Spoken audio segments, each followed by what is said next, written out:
The opening letters to Frankenstein. To Mrs. Seville in England, St. Petersburg, December 11th.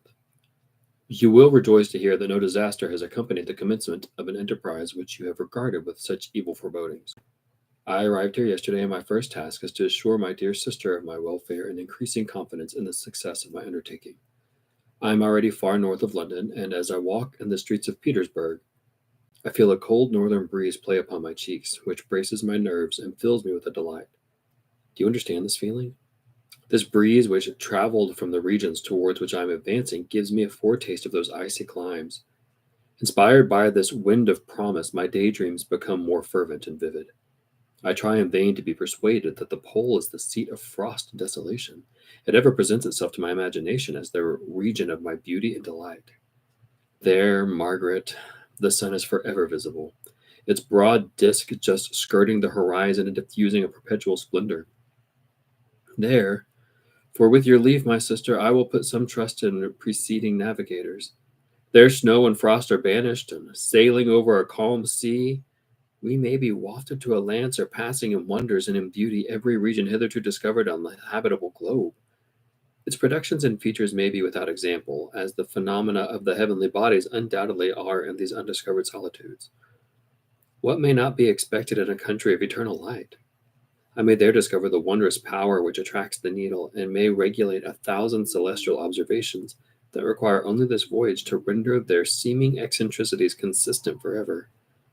I shall satiate my ardent curiosity with the sight of a part of the world never before visited, and may tread a land never before imprinted by the foot of man. These are my enticements, and they are sufficient to conquer all fear of danger or death, and to induce me to commence this laborious voyage with the joy of a child feels when he when he embarks in a little boat with his holiday mates on an expedition of discovery up his native river.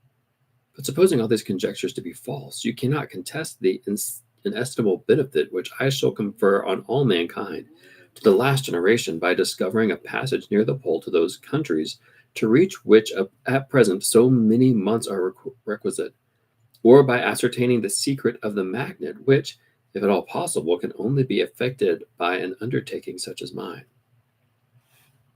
These reflections have dispelled the agitation with which I began my letter, and I feel my heart glow with an enthusiasm which elevates me to the heavens, for nothing contributes so much to tranquilize the mind as a steady purpose, a point on which the soul may fix its intellectual eye. This expedition has been the favorite dream of my early years. I have read with ardor the accounts of the various voyages which have been made in the prospect of arriving at the North Pacific Ocean through the seas which surround the pole.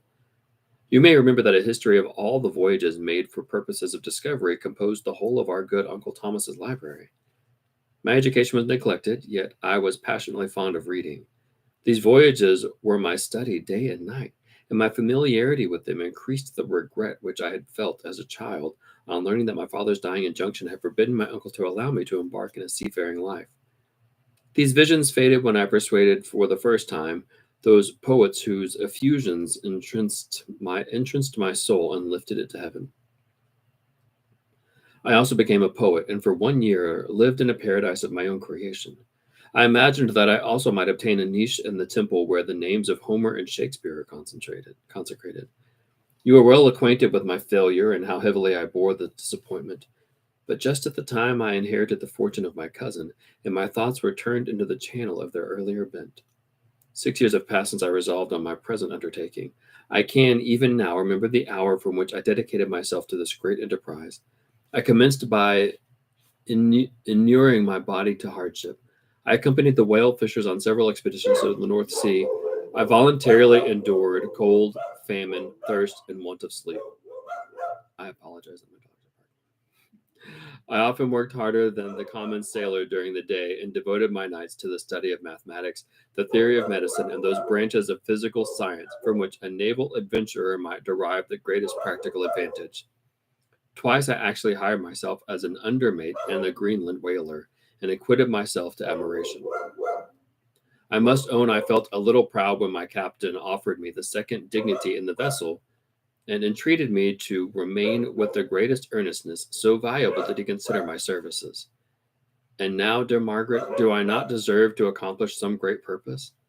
My life might have been passed in ease and luxury, but I preferred glory to every enticement that wealth placed in my path. Oh, that some encouraging voice would answer in the affirmative. My courage and my resolution is firm, but my hopes fluctuate, and my spirits are often depressed. I am about to proceed on a long and difficult voyage, the emergencies of which will demand all the fortitude. I am required not only to raise the spirits of others, but sometimes to sustain my own when they are failing. This is the most favorable period for traveling to Russia. They fly quickly over the snow and the sledges. The motion is pleasant and, in my opinion, far more agreeable than that of our English stagecoach. The cold is not excessive if you are wrapped in furs, a dress which I have already adopted, for there is great difference between walking the deck and remaining seated motionless for hours when no exercise prevents the blood from actually freezing in your veins. I have no ambition to lose my life on the post road between St. Petersburg and Archangel. I shall depart for the latter town in a fortnight or 3 weeks, and my intention is to hire a ship there, which can easily be done by paying the insurance of the owner, and to engage as many sailors as I think necessary among those who are accustomed to the whale fishing. I do not intend to sail until the month of June, and when shall I return? Ah, dear sister, how can I answer this question? If I succeed, many, many months, perhaps years, will pass before you and I may meet. If I fail, you will see me again soon or never. Farewell, my dear, excellent Margaret. Heaven shower down blessings on you and save me, that I may again and again testify my gratitude for all your love and kindness. Your affectionate brother, R. Walton. Letter 2. To Mrs. Seville, England. Archangel, 28th of March. How slowly the time passes here, encompassed as I am by frost and snow. Yet a second step is taken towards my enterprise. I have hired a vessel and am occupied in collecting my sailors. Those whom I have already engaged appear to be men on whom I can depend and are certainly possessed on dauntless courage. But I have one want which I have never yet been able to satisfy, and the absence of the object of which I now feel as a most severe evil. I have no friend, Margaret. When I am glowing with the enthusiasm of success, there will be none to participate my joy. If I am assailed by disappointment, no one will endeavor to sustain me in dejection. I shall commit my thoughts to paper, it is true, but this is a poor medium for the communication of feeling. I have the desire of the company of a man who could sympathize with me, whose eyes would reply to mine, who may deem me romantic, my dear sister. You may deem me romantic, my dear sister, but I bitterly feel the want of a friend. I have no one near me, gentle yet courageous, possessed of a cultivated as well as of a capacious mind, whose tastes are like my own to approve or amend my plans. How would such a friend repair the faults of your poor brother? I am too ardent in execution and too impatient of difficulties, but it is a still greater evil to me that I am self-educated. For the first 14 years of my life, I ran wild on a common and read nothing but our Uncle Thomas's books of voyages. At that age, I became acquainted with the celebrated poets of our own country, but it was only when it had ceased to be in my power to derive its most important benefits from such a convictions that I perceived the necessity of becoming acquainted with more languages than that of my native country. Now I am 28 and am in reality more illiterate than many schoolboys of 15. It is true that I have thought more and that my daydreams are more extended and magnificent, but they want, as the painters call it, keeping. And I greatly need a friend who would have sense enough not to despise me as romantic, and affection enough for me to endeavor to regulate my mind. Well, these are useless complaints. I shall certainly find no friend on the wide ocean, nor even here in Archangel among merchants and seamen. Yet some feelings, unallied by the dross of human nature, beat even in these rugged bosoms. My lieutenant, for instance, is a man of wonderful courage and enterprise. He is madly desirous of glory, or rather, to word my phrase more characteristically, of advancement in the profession. He is an Englishman, and in the midst of national and professional prejudices, unsoftened by cultivation, retains some of the noblest endowments of humanity. I first became acquainted with him on board a whale vessel, finding out that he was unemployed in this city. I easily engaged him to assist in my enterprise. The master is a person of an excellent disposition, and is remarkable in the ship of his kindness and the mildness of his discipline. This circumstance, added to his well-known integrity and dauntless courage, made me very desirous to engage him. A youth passed in solitude, by best years spent under the gentle and feminine fosterage, has so refined the groundwork of my character that I cannot overcome an intense distaste to the usual brutality exercised on board ship. I have never believed it to be necessary, and when I heard of a mariner equally noted for his kindliness of heart and the respect and obedience paid to him by his crew, I felt myself peculiarly fortunate in being able to secure his services. I heard of him first in rather a romantic manner from a lady who owes to him the happiness of her life. This, briefly, is his story. Some years ago, he loved a young Russian lady of moderate fortune, and having amassed a considerable sum in prize money, the father of the girl consented to the match.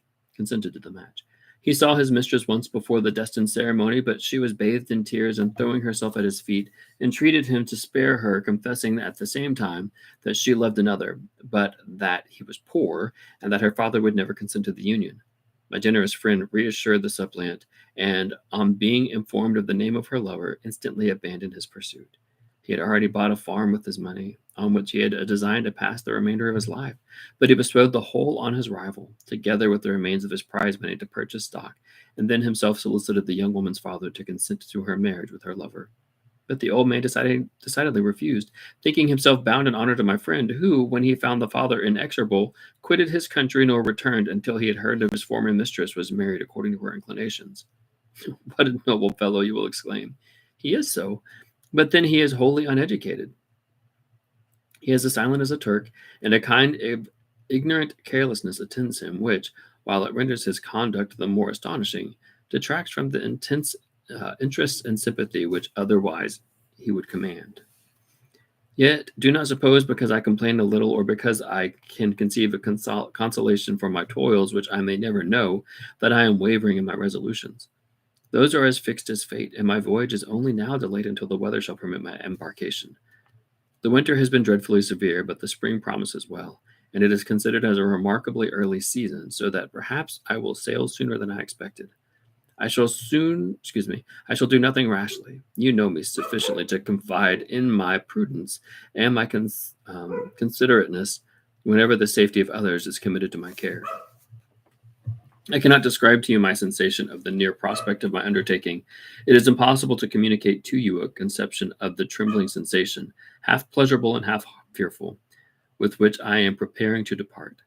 I am going to unexplored regions, to the land of mist and snow, but I shall kill no albatross. Therefore, do not be alarmed for my safety, or if I should come back to you as worn and woeful as the ancient mariner.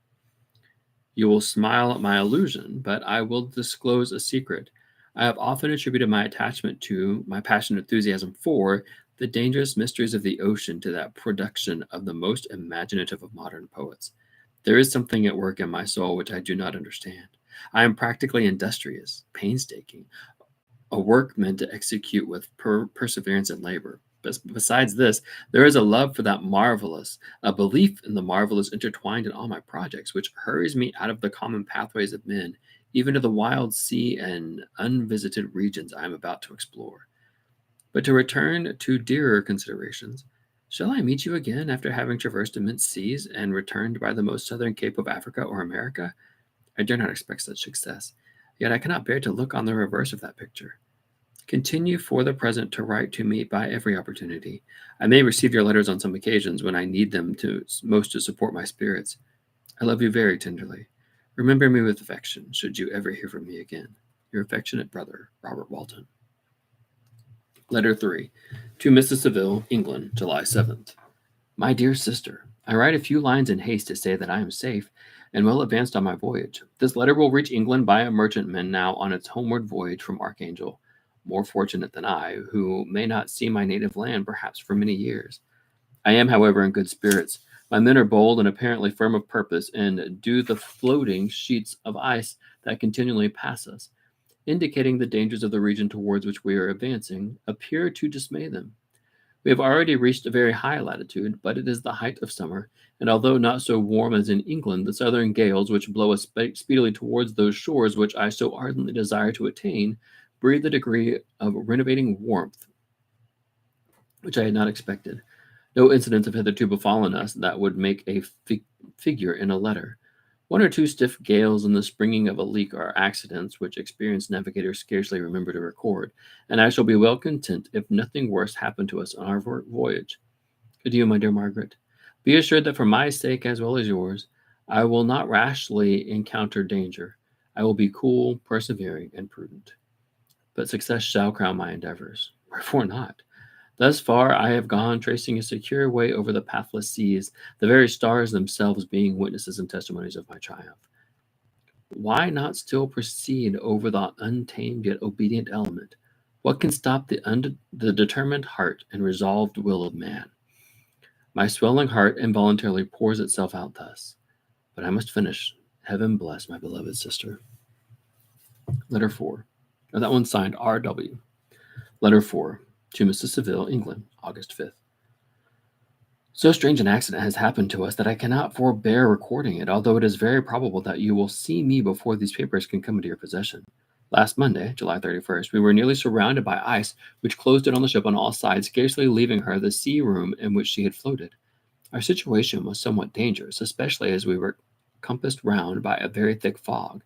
We accordingly lay to, hoping that some change would take place in the atmosphere and weather.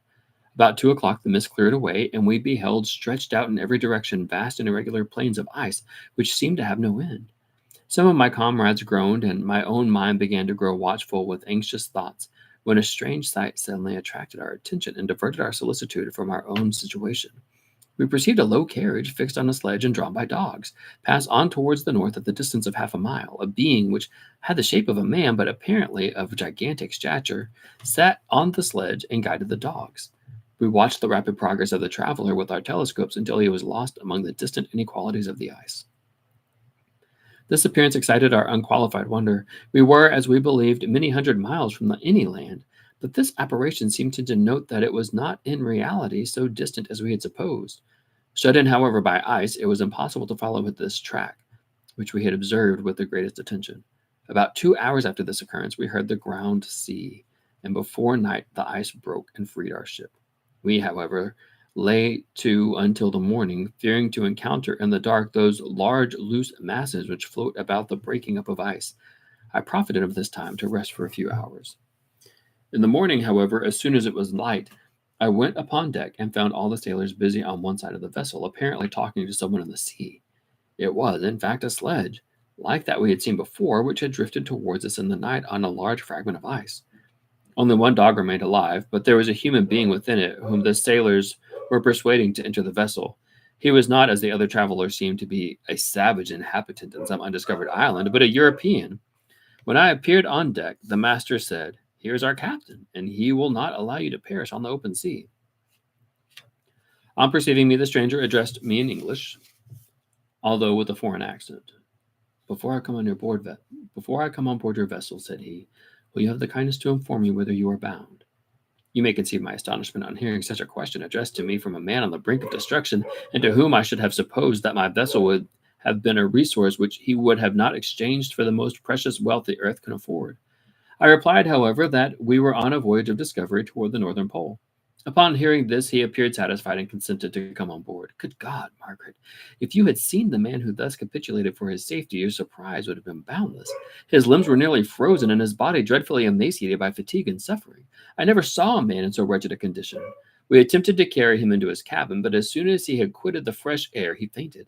He accordingly brought him back to the deck and restored him to animation by rubbing him with brandy and forcing him to swallow a small quantity. As soon as he showed signs of life, we wrapped him up in blankets and placed him near the chimney of the kitchen stove. By slow degrees, he recovered and ate a little soup, which restored him wonderfully. 2 days passed in the manner before he was able to speak, and I often feared that his sufferings had deprived him of his understanding. When he had in some measure recovered, I removed him to my own cabin and attended to him as much as my duty would permit. I never saw a more interesting creature. His eyes have generally an expression of wildness and even madness, but there are moments when, if anyone performs an act of kindness towards him or does him any of the most trifling services, his whole countenance is lighted up, as it were, with a beam of benevolence and sweetness that I never saw equaled. But he is generally melancholy and despairing, and sometimes he gnashes his teeth, as if impatient of the weight of woes that oppress him. When my guest was a little recovered, I had great trouble to keep off the men who wished to ask him 1,000 questions, but I would not allow him to be tormented by their idle curiosity, in a state of body and mind whose restoration evidently depended upon entire repose. Once, however, the lieutenant asked why he had come to so far the ice in so strange a vehicle. His countenance instantly assumed an aspect of the deepest gloom, and he replied, "To seek one who fled from me." "And did the man whom you pursued travel in the same fashion?" "Yes." "Then I fancy we have seen him. For the day before we picked you up, we saw some dogs drawing a sledge with a man in it across the ice." This aroused the stranger's attention, and he asked a multitude of questions concerning the route which the demon, as he called him, had pursued. Soon after, when he was alone with me, he said, "I have doubtless excited your curiosity, as well as that of these good people, but you are too considerate to make inquiries." "Certainly it would indeed be very impertinent and inhuman in me to trouble you with any inquisitiveness of mine." "Yet you rescued me from a strange and perilous situation. You have benevolently restored me to life." Soon after this, he inquired if I thought that the breaking up of the ice had destroyed the other sledge. I replied that I could not answer with any degree of certainty, for the ice had not broken until near midnight, and the traveler might have arrived at a place of safety before that time, but of this I could not judge. From this time, a new spirit of life animated the decaying frame of the stranger. He manifested the greatest eagerness to be upon deck to watch for the sledge which had before appeared, but I have persuaded him to remain in the cabin, for he is far too weak to sustain the rawness of that atmosphere. I have promised that someone should watch for him and give him instant notice if any new object should appear in sight. Such is my journal of what relates of this strange occurrence up to the present day. The stranger has gradually improved in health, but is very silent and appears uneasy when anyone except myself enters his cabin. Yet his manners are so conciliating and gentle, that the sailors are all interested in him, although they have had very little communication with him. For my own part, I begin to love him as a brother, and his constant and deep grief fills me with sympathy and compassion. He must have been a noble creature in better days, being even now in wreck so attractive and amiable. I said in one of my letters, my dear Margaret, that I should find no friend on the wide ocean, yet I have found a man who, before his spirit had been broken by misery, I should have been happy to have possessed as the brother of my heart. I shall continue my journal concerning the stranger at intervals, should I have any fresh incidents to record. August 13th. My affection for my guest increases every day. He excites at once my admiration and my pity to an astonishing degree. How can I see so noble a creature destroyed by misery without feeling the most poignant grief? He is so gentle, yet so wise. His mind is so cultivated, and when he speaks, although his words are cold with the choicest art, yet they flow with rapidly and unparalleled eloquence. He is now such recovered from his illness, and is continually on the deck, apparently watching for the sledge that preceded his own. Yet, although unhappy, he is not so utterly occupied by his own misery that he interests himself deeply in the projects of others. He has frequently conversed with me on mine, which I have communicated to him without disguise. He entered attentively into all my arguments in favor of my eventual success, and to every minute detail of the measures I had taken to secure it. I was easily led by the sympathy which he evinced to use the language of my heart, to give utterance to the burning ardor of my soul, and to say with all the fervor that warmed me how gladly I would sacrifice my fortune, my existence, my every hope to the furtherance of my enterprise. One man's life or death were but a small price to pay for the acquirement of the knowledge which I sought, for the dominion I should acquire and transmit over the elements, the elemental foes of our race. As I spoke, a dark gloom spread over my listener's countenance. At first, I perceived that he tried to suppress his emotion. He placed his hands before his eyes, and my voice quivered and failed me as I beheld tears trickle fast between his fingers.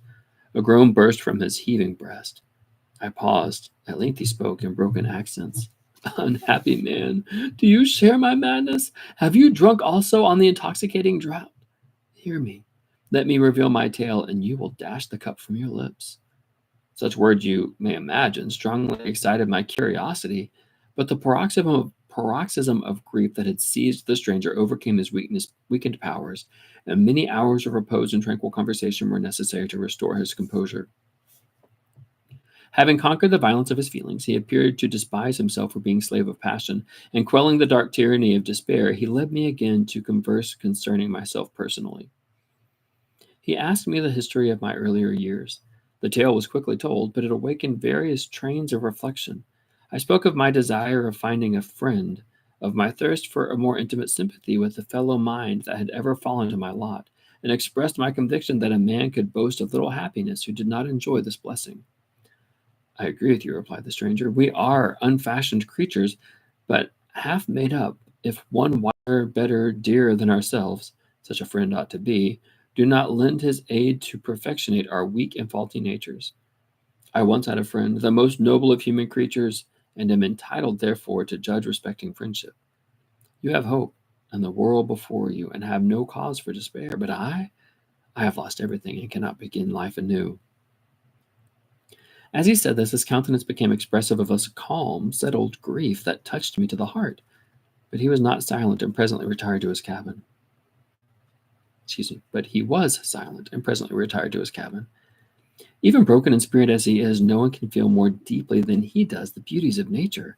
The starry sky, the sea, and every sight afforded by these wonderful regions seems still to have the power of elevating his soul from the earth. Such a man has a double existence. He may suffer misery and be overwhelmed by disappointments, yet when he has retired into himself, he will be like a celestial spirit that has a halo around him within whose circle no grief or folly ventures. You will smile at the enthusiasm I express concerning this divine wanderer. You would not if you saw him. You have been tortured and refined by books and retirement from the world, and you are therefore somewhat fastidious. But this only renders you the more fit to appreciate the extraordinary merit of this wonderful man. Sometimes I have endeavored to discover what quality it is which he possesses that elevates him so immeasurably above any other person I ever knew. I believe it to be an intuitive discernment, a quick but never failing power of judgment, a penetration into the causes of things, unequaled for clearness and precision. Add to this a facility of expression in a voice whose varied intonations are soul-subduing music. August 19th. Yesterday the stranger said to me, "You may easily perceive, Captain Walton, that I have suffered great and unparalleled misfortunes. I have determined at one time that the memory of these evils should die with me, but you have won me to alter my determination. You seek for knowledge and wisdom as I once did, and I ardently hope that the gratification of your wishes may not be a serpent's sting to you as mine has been. I do not know that the relation of my disasters will be useful to you. Yet when I reflect that you are pursuing the same course, exposing yourself to the same dangers which may render me what I am, I imagine that you may deduce an apt moral from my tale, one that may direct you if you succeed in your undertakings and console you in case of failure.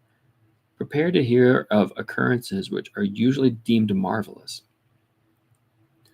Were we among the tamer scenes of nature, I might fear to encounter your unbelief, perhaps your ridicule. But many things will appear possible in these wild and mysterious regions which would provoke the laughter of those unacquainted with the ever varied powers of nature. Nor can I doubt that my tale conveys in its series internal evidence of the truth of the events of which it is composed. You may easily imagine that I was much gratified by the offered communication, yet I cannot endure that he should renew his grief by a recital of his misfortunes. I felt the greatest eagerness to hear the promised narrative, partly from curiosity and partly from a strong desire to ameliorate his fate if it were in my power. I expressed these feelings in my answer. "I thank you," he replied, "for your sympathy, but it is useless. My fate is nearly fulfilled.